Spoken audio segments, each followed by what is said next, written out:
What if working less wasn't the opposite of earning more? What if it was actually the key to it? A 2024 study found that Americans over 45 work more hours than almost any generation before them. Yet 60% of those hours produce almost no measurable value. We've confused motion with progress, busyness with productivity. And the result is exhaustion without prosperity. I used to watch two colleagues, one always busy, always stressed, always grinding through 70-hour weeks. The other seemed to work half as much and earned twice as much.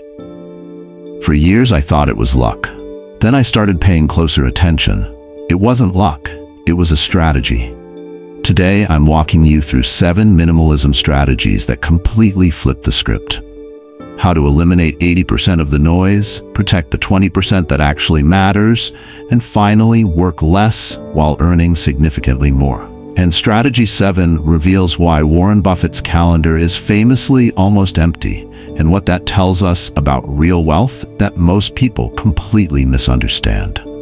If you've ever felt like you're working harder than you should for what you're getting back, drop "work less" in the comments, and let's begin. Let me start with something that might make you uncomfortable. Take out a piece of paper, or just think through this with me for a second. Write down everything you did at work last month that actually generated income or moved you forward in a meaningful way. Not the busy work, not the meetings that could have been emails, not the tasks that felt urgent, but looking back didn't really matter. Just the things that actually produced results. For most people, that list is shockingly short. Maybe 3 activities, maybe 5, rarely more than that. Now write down everything else you did. The full list of how you spent your work hours. That second list is usually 3, 4, or 5 times longer than the first one. And here's what nobody really talks about. You've been spending the majority of your energy on work that produces almost nothing, while the small handful of activities that actually matter are getting whatever's left over at the end of the day. There was an Italian economist named Vilfredo Pareto who stumbled onto this pattern back in 1896. He noticed that 80% of Italy's land was owned by 20% of the population. Interesting, but not life-changing. Then he started seeing the same ratio everywhere. 80% of the peas in his garden came from 20% of the pods. 80% of the wealth in every city he studied came from 20% of the people. It wasn't a coincidence. It was a pattern that held across industries, across countries, across time. And it holds in your work life too. Roughly 80% of your income, maybe more, is coming from about 20% of what you actually do. The rest? It's motion. It's the appearance of productivity, but it's not producing much of anything. I watched this play out with 2 people I used to work near. One of them was constantly busy, always in meetings, always putting out fires, always responding to every request that came his way. He looked productive. He felt productive.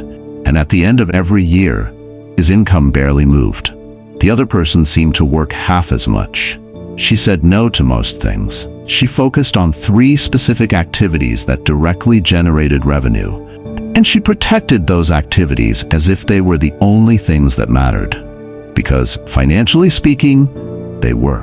5 years later, she was earning more than twice what he was, and leaving the office earlier every single day. The difference wasn't talent. It wasn't luck. It was that she had identified her 20% and built her entire work life around protecting it. So here's what I'd suggest. For the next 2 weeks, keep a simple log.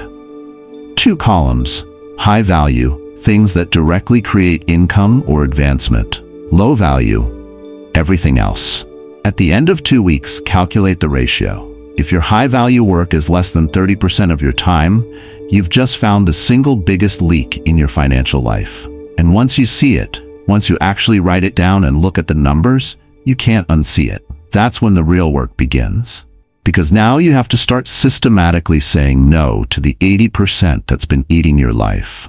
A real estate agent in Phoenix did this exercise a few years back. She realized that 90% of her income came from 3 specific types of clients. Not all clients. 3 types. She spent the next 6 months quietly turning away everything else. Her hours dropped by half. Her income went up by 40%. She told me later that the hardest part wasn't the math. It was getting comfortable with how much opportunity she was deliberately walking away from. But that's the whole point. Most opportunities aren't actually opportunities. It's just noise dressed up to look important. The discipline to focus only on the 20% that actually matters is rare, which is precisely why it's so financially powerful. But here's the layer beneath this that most people miss. Because knowing which 20% matters is one thing. Actually protecting that 20% from the other 80%, constantly trying to crowd it out, that requires something most people never develop. And it has to do with a principle that's thousands of years old and feels completely counterintuitive to modern work culture. American work culture treats rest like it's something you earn after everything else is done, which, if you think about it, means rest almost never happens, because the work is never actually finished. There's always one more email, one more task, one more thing that feels urgent enough to justify skipping the break you promised yourself. And beneath all of it is this quiet, constant fear that if you stop, even for a day, you'll fall behind. Someone else will get ahead. The opportunity will pass. So you don't stop. And year after year, you wonder why your productivity keeps declining, even though you're working more hours than ever. Here's what most people don't know. For thousands of years, Jewish communities practiced something called Sabbath, 1 full day per week of complete rest. No work, no commerce, no productivity of any kind. To outsiders, especially competitors in the same markets, this looked like economic suicide. You're voluntarily giving up 15% of your productive time every single week. How could you possibly compete? But the communities that practice Sabbath consistently, and I mean over centuries, they didn't just survive. They often outperformed the people working 7 days straight. Not despite the rest. Because of it, there were medieval Jewish merchants who closed their shops every Saturday, while Christian competitors stayed open all week. On paper, the math didn't make sense. 7 days of commerce should always beat 6. But over the decades, something interesting happened. The merchants who rested built more enduring wealth. They made better decisions. They saw opportunities others missed. They didn't burn out and make desperate moves when times got hard. The rest wasn't wasted time. It was investment time. Because here's what happens when you force your brain to completely stop producing. It shifts into a different mode. Not execution mode. Strategic mode. The insights that come during genuine rest often produce more value than an entire week of grinding. But you never access that mode if you're always in motion. I'm not telling you to become religiously observant. That's not the point. The point is that one non-negotiable day per week where you do 0 income-producing work might be the single most financially valuable thing you could build into your life. Not light work, 0 work, no emails, no quick calls, no just checking in. A consultant I know started taking full Sundays off after years of weekend work. He said the first 3 Sundays felt like withdrawal, like he was betraying himself by not staying busy. By the 4th Sunday, sitting on his back porch with nothing on the schedule, he had clarity on a business pivot that tripled his income over the next 18 months. He told me the idea had been buried under years of busyness. It took silence to finally hear it. Rest isn't the absence of productivity. It's where real productivity is born. But even if you master the 80-20 rule, even if you build in strategic rest, there's still one trap that quietly drains more potential than almost anything else. And it's a trap that most people walk into willingly because it's disguised as ambition. Everywhere you turn, there's this pressure to have multiple income streams. Side hustles, diversification, passive income from 3 different sources. And I get it. The logic sounds solid. More streams equal more security, right? Except for most people over 45, the side hustle isn't creating security. It's cannibalizing their main income. I've watched this happen more times than I can count. Someone has a decent job, a real skill, a clear path to advancement. But instead of pouring energy into that, into becoming so good at their main thing that their value becomes undeniable, they split their focus. They start a blog. They launch an Etsy shop. They try to build a coaching business on the side. And all three things earn a few $100s a month, while their primary career, the one with actual earning potential, slowly weakens from neglect. There's a Roman philosopher named Seneca who wrote about this 2,000 years ago. He watched the busiest people in Rome scatter their energy across so many projects that none of them ever reached real mastery. And he noticed something. They were always in motion, but rarely getting anywhere. He wrote that it's not that we don't have enough time, it's that we waste most of it on things that don't matter. The Roman merchants who tried to trade in 5 different goods at once rarely built lasting wealth. The ones who mastered one trade, who became the person everyone came to for that specific thing, they're the ones whose businesses survived for generations. Modern version of the same principle. Think about someone with 3 side hustles, each earning $500 a month. $1,500 total.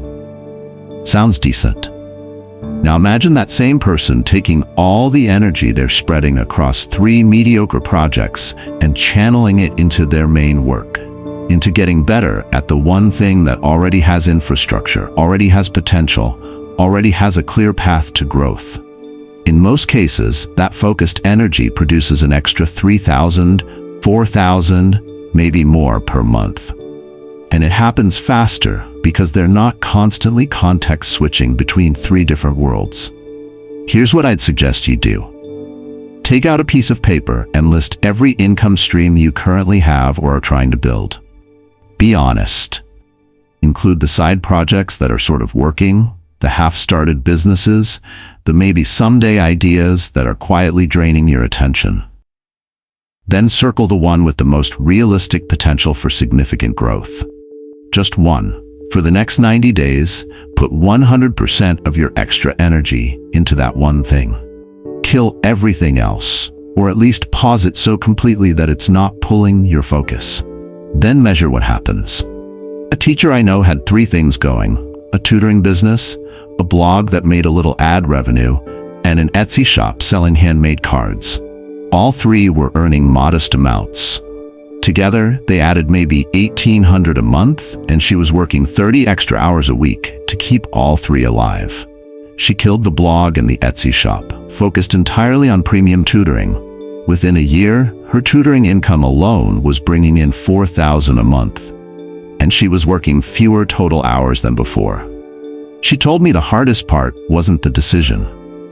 It was accepted that minimalism isn't about doing nothing. It's about doing the one thing that matters so well that everything else becomes irrelevant.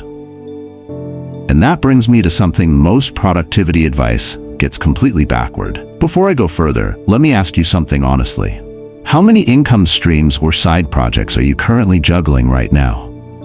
Drop a number in the comments. No judgment, just curiosity. Because I think a lot of us are carrying more than we realize, and sometimes seeing it written down is the wake-up call we actually need. Because here's what happens when you finally let go of the extras. Space opens up. And that space, that's where the next principle lives. Most self-improvement content is about addition. Do more, learn more, build more. But if you're in your 40s or 50s and you feel stuck, I can almost guarantee the problem isn't that you're doing too little. The problem is you're doing too many of the wrong things.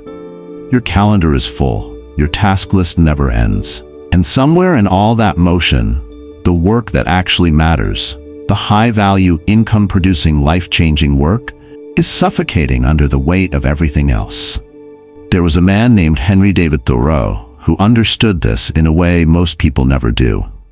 In 1845, he walked away from what everyone considered a normal life and built himself a small cabin on Walden Pond.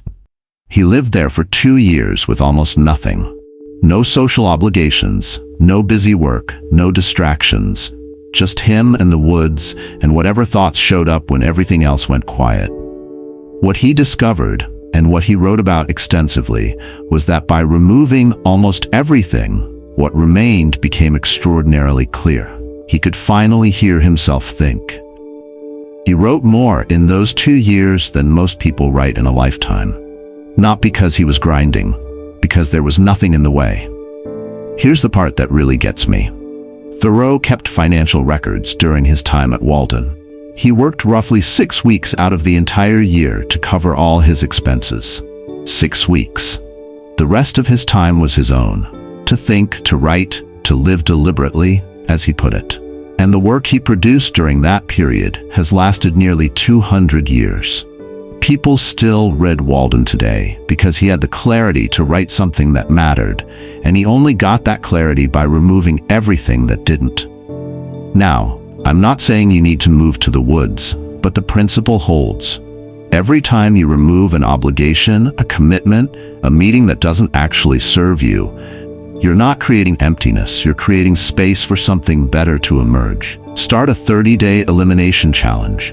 Every week, remove one thing, one recurring commitment, one meeting that could be an email, one obligation you accepted 3 years ago out of guilt and have been dragging around ever since. Don't replace it with something new. Just let it go and leave the space empty. Watch what fills that space naturally. Most people find that when they stop forcing things, what actually matters rises to the surface on its own. Open your calendar right now, or just think through your typical week. Find one recurring commitment that you honestly don't need to attend. The meeting that could genuinely be an email. The lunch is more obligation than a connection.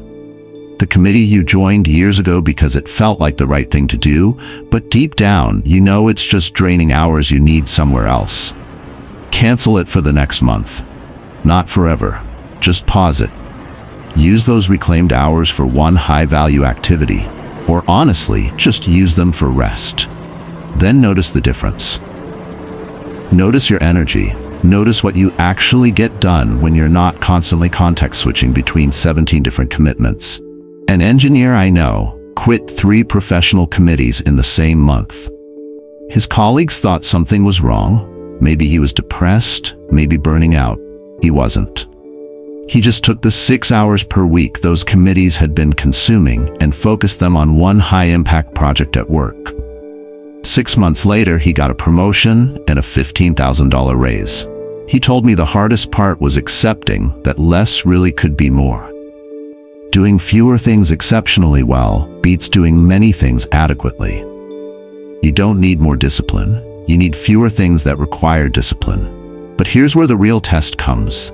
Because even if you master all of this, even if you focus on your 20%, build in rest, kill the distractions, create space, there's one trap that undoes more progress than anything else. And it's a trap that hits the moment you start succeeding. You get a raise. Finally. After years of steady work, your income goes up. Maybe 10,000. Maybe 20, maybe more. And for about 2 weeks, it feels like breathing room, like you finally made it to the next level. Then something quiet happens. Something most people don't even notice until it's already over. Your lifestyle inflates to match it. The car that was fine last year suddenly feels a little small. The house that was enough starts to feel cramped. Restaurants that used to be special occasions become weekly habits. The subscription services multiply. The vacations get a little more expensive, and within a year, sometimes within months, you look at your bank account and feel exactly as financially stressed as you did before the raise. The number went up, but the breathing room never arrived, because the finish line moved the exact moment you got close to it. There's a parable in the Bible about this, the story of the rich fool. A wealthy man has such an abundant harvest that his barns can't hold it all. So instead of being satisfied, instead of recognizing he has enough, he tears down his barns and builds bigger ones.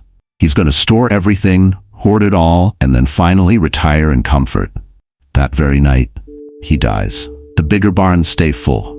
His life was spent in constant accumulation, and he never once stopped long enough to actually live. The parable isn't really about death. It's about the trap of constantly expanding your needs to match your means. The man never had enough, because enough kept moving.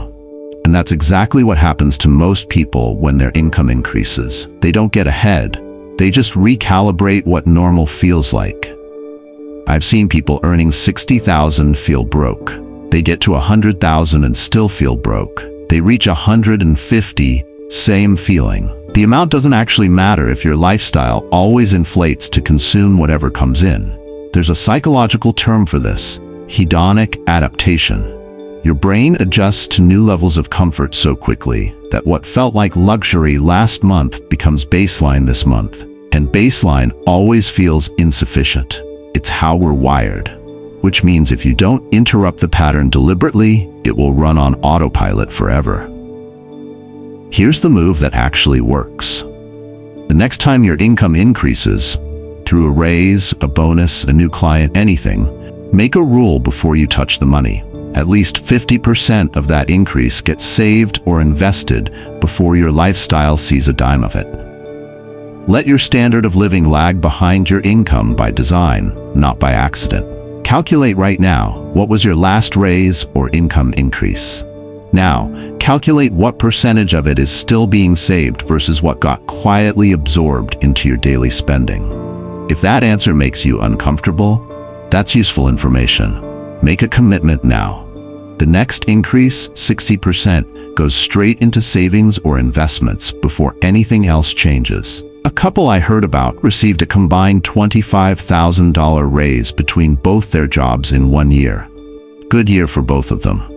Instead of upgrading anything, instead of moving to the nicer neighborhood or buying the newer cars, they made one decision. They pretended the raise never happened. Every penny of it went into automatic investments. 3 years later, they had an $80,000 cushion that gave them the freedom to seriously consider early retirement. They told people that living like they earned less was the only thing that ever made them feel truly rich. Because real wealth isn't what you earn. It's the gap between what you earn and what you need. And that gap either widens deliberately or it closes on you by default.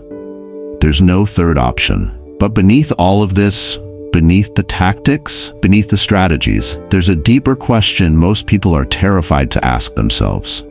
Because the honest answer changes everything. How many hours per day are you actually genuinely productive?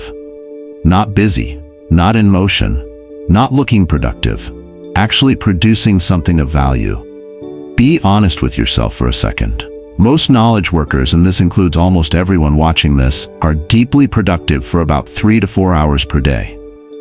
Maximum. The rest is maintenance, low-grade busy work, meetings that accomplish nothing, the performance of looking busy because the culture demands it. Yet we sacrifice our health, our relationships, our sanity, trying to stretch those 4 good hours into 8 or 10, wondering why we're exhausted but not prosperous. There was a Greek philosopher named Diogenes who lived in ancient Athens. He owned almost nothing, lived in a barrel, and spent his days thinking, talking, and challenging every assumption people brought to him. One day, Alexander the Great, one of the most powerful men in the entire world, came to visit him. And Alexander, trying to be generous, asked what he could do for this wise man who seemed to need nothing.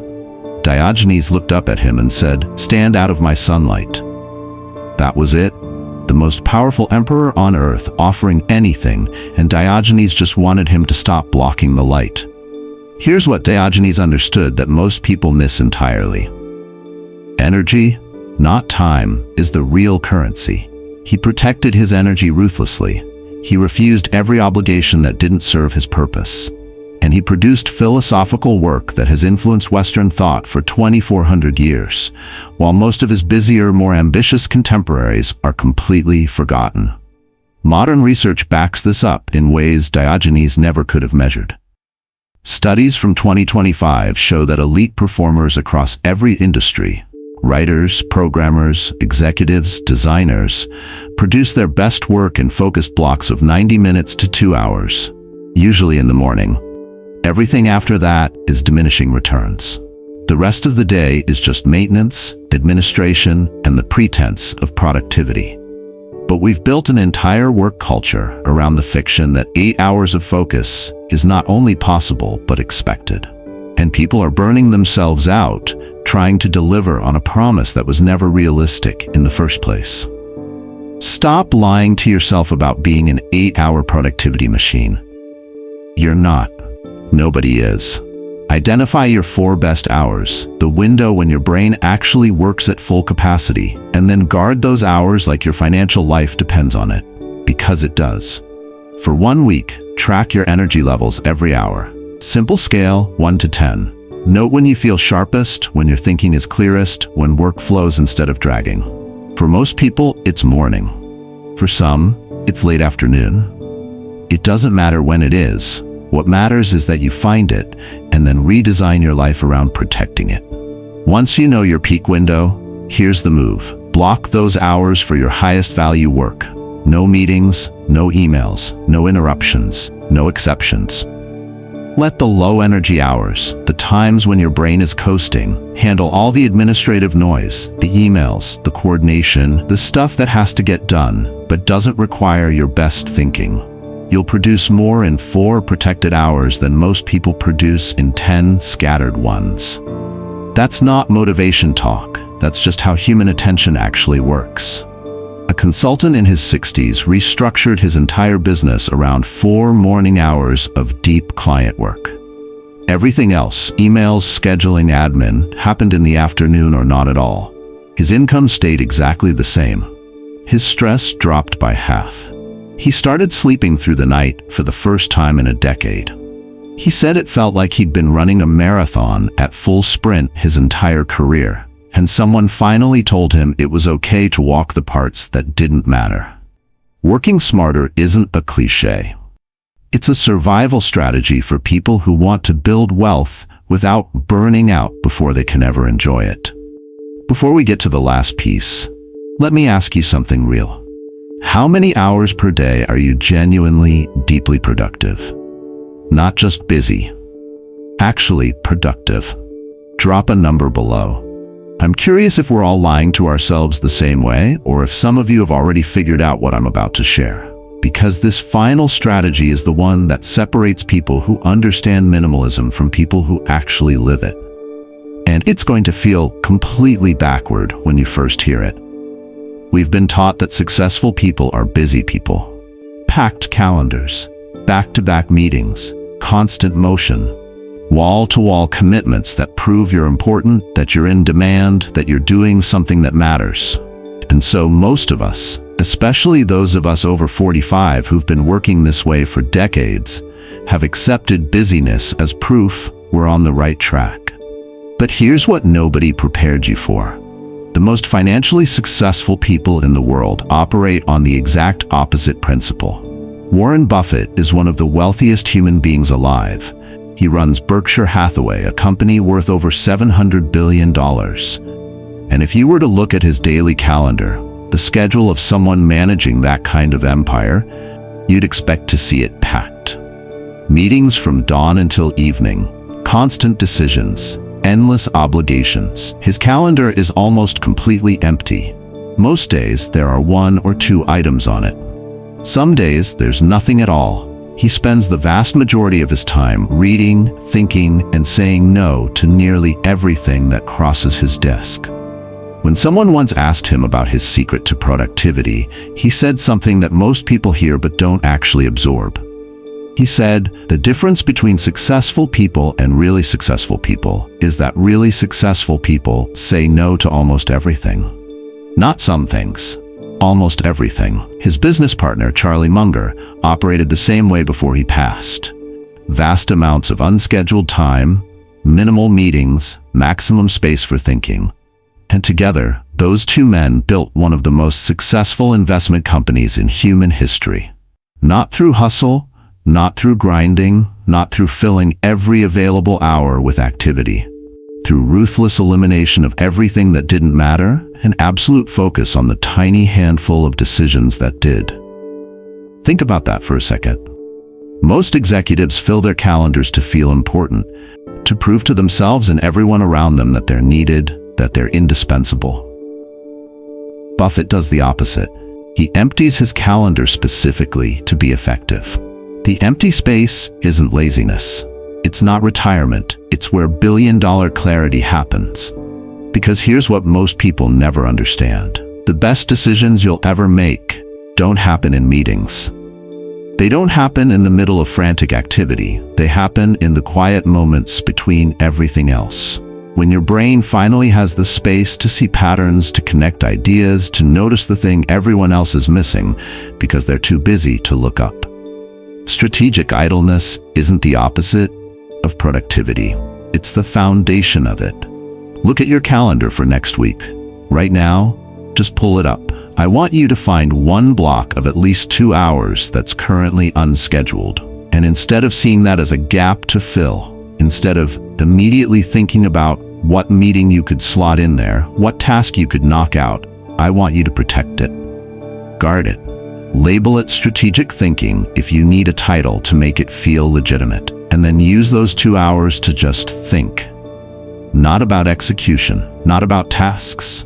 Think about the one decision, the one project, the one change that could meaningfully shift your income or your life. No laptop, no agenda, just thinking. Most people can't do this. They get uncomfortable after 15 minutes. Their brain starts screaming that they should be doing something, that this is wasted time, that productivity means motion. But that discomfort is exactly the point. You've trained yourself to be so constantly busy that you've lost access to the kind of deep thinking that actually creates value. The ideas that emerge from protected empty space often outvalue weeks of frantic doing. I've seen it happen over and over. The person who finally gives themselves permission to think clearly for 2 uninterrupted hours solves a problem that 3 months of busy work couldn't touch. A retired hedge fund manager who worked with Buffett early in his career told me something I think about constantly. He said the most shocking thing wasn't Buffett's investment genius. It was his comfort with doing nothing for days at a time. He said most people can't sit still long enough to think clearly. The mental discomfort of not being in motion is too much. They have to fill the space with something, anything, just to avoid the feeling of stillness. The ones who can sit with that discomfort, the ones who can protect empty space and trust that clarity will arrive when it's ready, those are the ones who actually build lasting wealth. So here's what I'll leave you with, and I want you to actually sit with this question. If Warren Buffett, with access to unlimited opportunities, unlimited capital, unlimited options, chooses to say no to almost everything and protects his empty calendar like it's his most valuable asset, what does that tell you about your own packed schedule? What would happen if you finally gave yourself permission to do less, think more, and trust that the right work, the work that actually builds wealth, doesn't require you to be busy all the time? 7 strategies.